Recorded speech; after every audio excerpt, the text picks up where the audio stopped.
श्री शिवाय नमस्तुभ्यं मित्रों। पंडित प्रदीप जी मिश्रा द्वारा शिवपुराण कथा में बताए गए सटीक उपाय हम आप तक लेकर आते हैं। अगर आपको हमारे ये वीडियो पसंद आए तो चैनल को सब्सक्राइब करें और वीडियो को ज़्यादा से ज़्यादा शेयर करें। धन्यवाद। मंदिर में अगर दिया लगाने जा रहे हो, बाती लगाई है आपने मंदिर के अंदर, तो कुछ देर बैठिए, कुछ देर स्मरण करिए। हमारे यहां तो यहां तक कहा गया है कि किसी मुर्दे को अगर जलाया भी जाता है तो कभी गोल बत्ती नहीं लगती। आप मटके के पास में, परिंदे के पास में, जल के पात्र के पास में कोई भी अगर दिया लगाएंगे तो वहां गोल बत्ती रखकर लगाएंगे तो घर में लक्ष्मी नहीं टिकेगी। कई लोग कहते हैं कि परिंदे के पास, मटके के पास में, पानी के स्रोत के पास में जहां जल भरते हैं, हंडा रखते हैं, टंकी रखते हैं, वहां पर मटके के पास बत्ती लगाओ, दिया लगाओ, पितर शांत रहेंगे। तो पितरों को शांत करो, मना नहीं है, पर दिया लगाने का नियम है कि पितरों को अगर आप दिया लगा रही हो मटके के पास, परिंदे के पास, या अमावस्या के दिन पितरों के लिए अगर दीप लगा रही हो तो गोल बत्ती अगर लगाओगी तो कार्य कभी सफल नहीं होगा। घर में लक्ष्मी नहीं टिकेगी, संपदा नहीं रहेगी, घर में कोई ना कोई बीमार पड़ा ही रहेगा, धन आएगा जाएगा, टिकेगा नहीं। इसलिए पितरों के लिए अगर दिया लगाना है, पूर्वजों के लिए दिया है, तो कपाल क्रिया तक रुकना पड़ता है कि थोड़ा रुकिए, कोई पीछे से आकर कुछ कर ना जाए। दीप जलाएं, थोड़ी देर रुकिए।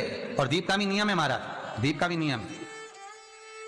दिए में जो फूल बत्ती लगती है, गोल बत्ती लगती है, गोल वाली, ये बत्ती हमेशा कोई विष्णु भगवान की पूजन कर रहे हो, शिव जी की पूजन कर रहे हो, कोई अन्य देवता का अगर आप स्मरण कर रहे हो तो गोल बत्ती लगाई जाती है। भगवान के मंदिर में पूजन कर रहे हो तो गोल बत्ती लगाएं।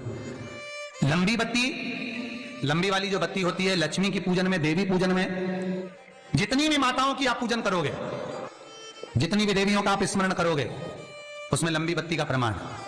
पितरों की पूजन में लंबी बत्ती का प्रमाण है। लगाना है पितरों के लिए अगर दीप लगाना है तो लंबी बत्ती लगाइए, लंबी बत्ती।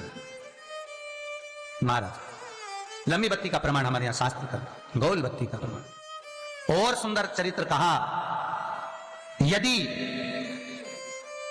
आपके जीवन में बहुत ज्यादा लक्ष्मी से तकलीफ है, कष्ट बहुत ज्यादा है, या संबंध खराब हो रहे हैं बहू और बेटों के, संबंध खराब हो रहे हैं, अदालत में बात चली गई कि लड़की और लड़के का तलाक होने वाला है, बहू अपने घर जाकर बैठ गई, आने को तैयार नहीं है, जमाई अपने घर रह गया, लड़की को लाने को तैयार नहीं है, सास बहू में आपस में तनमन चल रही है, प्रेम बिल्कुल नहीं है, या लक्ष्मी आती ही नहीं, बहुत कष्ट है, जमीन जायदाद पड़ी बिक नहीं रही, तो एक काम करना, इतना दुख अगर आपके जीवन में है तो कार्तिक के महीने तक रुको, और कार्तिक का महीना आए, त्रयोदशी तिथि आए, कोई सा भी हो, सोमवार, रविवार, मंगल, बुध, कोई सी भी त्रयोदशी, प्रदोष, कोई सी भी प्रदोष तिथि आए, उस दिन तुलसी की लकड़ी, पहले से तुलसी आपके घर में अगर सूखी हो, तुलसी सूख गई हो, तो उसकी जो लकड़ी होती है, उस लकड़ी का 7 लकड़ी का बंडल बनाकर दीप बना लो।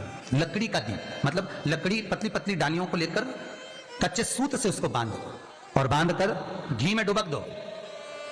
कार्तिक के महीने में शुक्ल पक्ष की त्रयोदशी तिथि जब आए, प्रदोष का जब व्रत आए, उस दिन भगवान के मंदिर में, शिव मंदिर में नहीं, भगवान किसी भी देवता के मंदिर में, विष्णु के मंदिर में, नारायण के मंदिर में, कृष्ण मंदिर में, राम मंदिर में, किसी भी मंदिर में, मंदिर ना हो तो अपने घर के मंदिर में शाम के समय पर उस तुलसी की लकड़ी का दीप, दिया भरकर उसमें घी डालकर जो दीप प्रकट कर देता है, जला देता है, दीप को प्रज्वलित कर देता है, उसके घर में कभी संपदा की कमी नहीं होती। महाराज विष्णु पुराण में स्पष्ट लिखा है।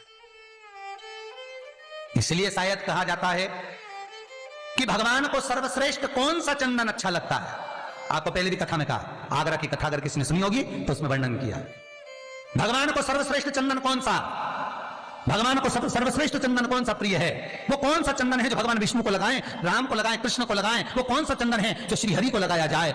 तो जीते जी भगवान विष्णु एक बार गले लगाते हैं, उसको कहते हैं हरि चंदन। कौन सा चंदन है?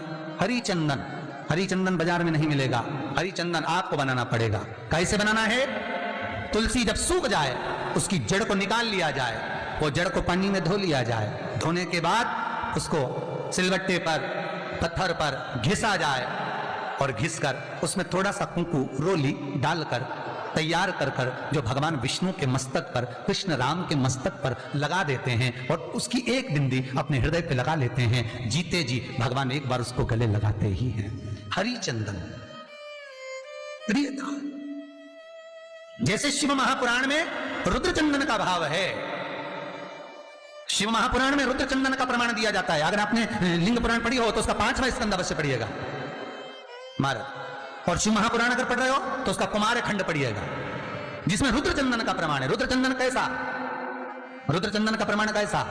तो महाराज कहा चंदन घिसकर, पीला चंदन घिसकर उस चंदन को 3 मुखी रुद्राक्ष पर लपेट लिया जाता।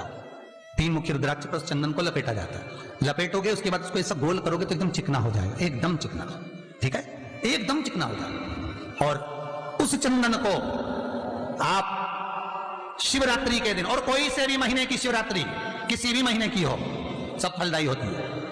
अगर आप पंचांग में देखेंगे तो शिवरात्रि लिखी हुई आती है, हर महीने शिवरात्रि पड़ती है। किसी भी महीने की शिवरात्रि पर रुद्र चंदन, अर्थात जो चंदन का आपने 3 मुखी रुद्राक्ष में लेपन करा है, उसका गोला बनाया है, वो चंदन अच्छा मोटा मोटा कर लेना, अच्छा बढ़िया, ऐसा नहीं थोड़ा बहुत ही लगा, पूरा रुद्राक्ष दिखना नहीं चाहिए, पूरा लपेट कर उसको शंकर के शिवलिंग पर ले जाकर रख दीजिए और फिर धीरे धीरे शंकर भगवान का जल अभिषेक करना प्रारंभ कर दीजिए। वो चंदन पूरा धीरे धीरे शंकर के शिवलिंग पर डलना चाहिए। शंकर के मूल मंत्र श्री शिवाय नमस्तुभ्यम का जाप करिए, यह कहलाता है रुद्र चंदन। इस चंदन के अभिषेक से महाराज जो काम नहीं होता आप कर कर उस कार्य को प्राप्त कर सकते हो, सिद्ध कर सकते हो। रुद्र चंदन, हरि चंदन, रुद्र चंदन, ये वो चंदन है जो जीवन का सुख प्रदान करने वाले हैं, हरितत्व देने। उम्मीद है यह वीडियो अच्छी लगी होगी। अच्छी लगी हो तो इसे जरूरतमंदों के साथ जरूर शेयर करें ताकि वे भी इस उपाय से लाभ उठा सकें। धन्यवाद। श्री शिवाय नमस्तुभ्यम।